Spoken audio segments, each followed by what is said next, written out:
Back with the Fox News alert, the man accused of shooting 2 police officers in 12 hours has been charged with attempted murder. As you can see right here, surveillance video appears to show the shooter opening fire inside the New York precinct office.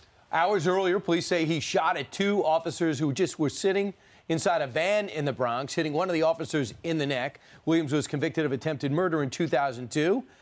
He's due in court today on a separate DWI charge. In response to all the violence, a memo has now been sent out by the City Department of Corrections urging employees and their loved ones not to wear any items with the department's name or logos on them. The memo is not associated with the NYPD. All right, let's bring in Kellyanne Conway, counselor to the President of the United States. She joins us from the briefing room. Kellyanne, this is terrible. I mean, the guy who did the shooting said that he was targeting the cops because he hated them. Well, and that's typical in the de Blasio administration. If you go back to early in his tenure, there was a funeral for one of our fallen, and those cops turned their back on him. All my 4 children were born in New York City. We love the city, but it's so changed. And the dichotomy between the way the police officers are treated in New York City by the powers that be versus President Trump, who has more deeply respected and more generously resourced law enforcement, including our local police officers, could not be more stark. And this is what we get. Ed Mullins, the head of the Sergeants Benevolent Association, someone I've known for many, many years, it sounded very stark, but he was being very honest, and he was speaking from somebody who is frustrated that these officers are constantly denigrated and castigated by people in positions of power. Can you imagine that we're now telling family members of police officers to not display any logos or anything that would illustrate or show the world, demonstrate to the world that they are connected to our brave men and women in blue? It used to be the opposite. Exactly. You would want to show that so that if a child was being kidnapped, God forbid, or somebody was in need, they would run toward the police officers. So this has to stop, but it's no surprise, because if you systematically denigrate and castigate our brave men and women in blue, then people are going to think they can do whatever they want. And let me say something else. The nation's governors are here today. I will leave this briefing room, go down to breakfast with them. We have workforce development, infrastructure, drug pricing, opioid crisis. We have all these different working groups with our nation's governors, Republicans and Democrats. Then the president and vice president will address them. Guess who's not here? The governors of the biggest states who have the biggest problems, California, New York, for example, instead of, tweeting and complaining about Donald Trump, they should be here talking about issues like this.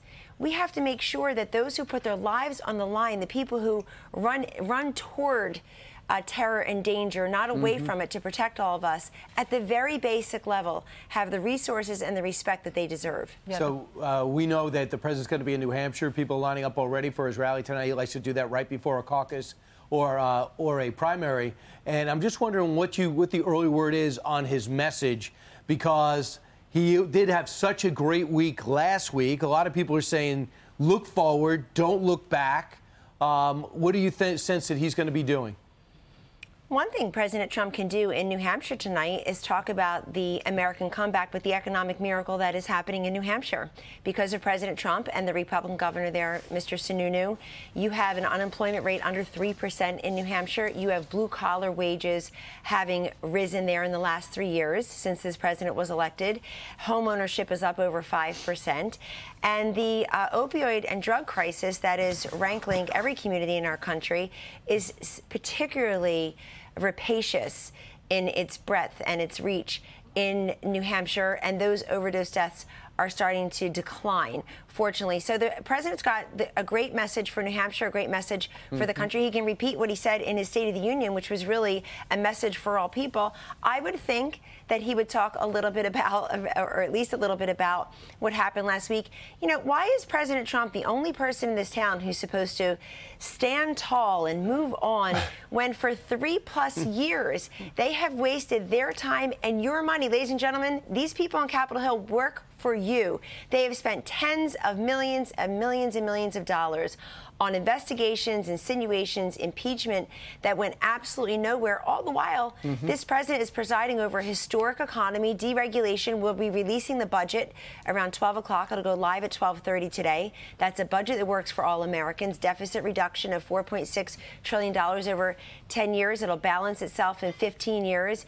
It goes after discretionary spending because the Congress has to look at that every year, and they should put their names and faces to that kind of spending, that wasteful spending. We have more investments for NASA, more investments in rural America, things that matter to many Americans. So this is a country that literally works again. And I think the president going there and having a crowd that no Democrat who's running for president against him could possibly roll in. And you know who's not going to be in New Hampshire tonight, as far as I know? Michael Bloomberg. I mean, you'll feel like he's there because he'll be on the air, but he won't be there. There's no evidence he even likes people. You can buy friends and buy voters, but we have no evidence. A couple weeks ago, somebody who said, "May I take a selfie?" He's like, "Yes, but quick, quick." You actually have to like people and connect with people to be their president. You know, Jen Psaki, who worked for President Obama, she said that Democrats need to be worried. And Van Jones was saying that he's accusing the Democratic Party of overlooking the African-American voters. Yes. And then to your point, the 3 years of wasted time on impeachment, he said this is 3 years of fantasy football politics with Mueller and impeachment. I watched that interview. It was pretty compelling. And Van Jones is somebody who has said he'll vote against President Trump, or he's a hardcore Democrat, but he has come to this White House many times to help us with criminal justice reform, with the drug crisis, and other issues that he sees as unfairly rankling communities of color, particularly. So and our hand is always outstretched to those who'd like to help. Kellyanne, toward the end of last week, after the president was vindicated by the U.S. Senate and they went through their trial, the president essentially moved the Vindman twins from their posts in the White House back to where they were originally posted. And Gordon Sondland, the ambassador to the EU, got fired as well. I know they all serve at the pleasure of the president. Are more heads going to roll in the wake of the people who testified against the president? In the case of the Vindman brothers, remember, they were detailed here, and I just want to say quickly what that means. So they are employed today. They're they didn't get fired. Employed. They just got relocated. That's right. And before, during, and after the testimony of Mr. Vindman, he was here, and as was his twin brother at the NSC. They were free to move about the complex. I don't work, they work over in a different building than me, but I know people who saw them routinely, daily, in fact. So this whole ridiculous words by Chuck Schumer today in a letter of retaliation, and the president is exacting revenge. And where? They're working at the Army where they were detailed to the NSC. This is typical. I've had detailees on my small staff. This is very typical in a White House to have a detailee for a temporary period of time who then returns to what their full-time job is. And in the case of Ambassador Sondland, here is someone who, it was nice of the president to give him that post in the first place. Here's somebody who was, I think leaned into what some others in the establishment Republican Party were doing. I had to cancel a fundraiser for Donald Trump late in the campaign. He wasn't there. He wrote a big check to the inauguration, but wasn't really there before the president, improbably and surprisingly won for people like that. Not improbable and surprising for those of us around him. And here's somebody who, when he was testifying, couldn't keep his own story straight.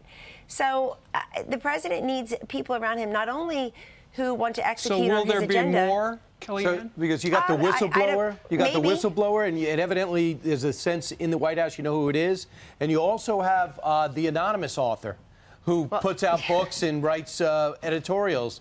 He's still on the inside. Clearly, most of that book was written by somebody in the book agent or the publishing house. But I think if you go back to the original op-ed, that was somebody's pen by his or herself. Sure. Again, why would you want to be here if you're spending your time writing books and op-eds instead of trying to at least do what many of us do, which is say to the president, fully brief the president on any one issue so that you make sure he knows all the different consequences and options, and then he makes a decision because he was elected to something. But these are people who don't have access to the president. That was made very clear during those testimonies. The president says, if I've met that person, I don't even remember it. And under oath, most of them, except with the exception of one, had to admit they had never discussed Ukraine with the president of the United States. They have a different view as to what our policy should be. So, look, I'm always somebody who's taken a look at the deep state, but I would actually say the shallow state.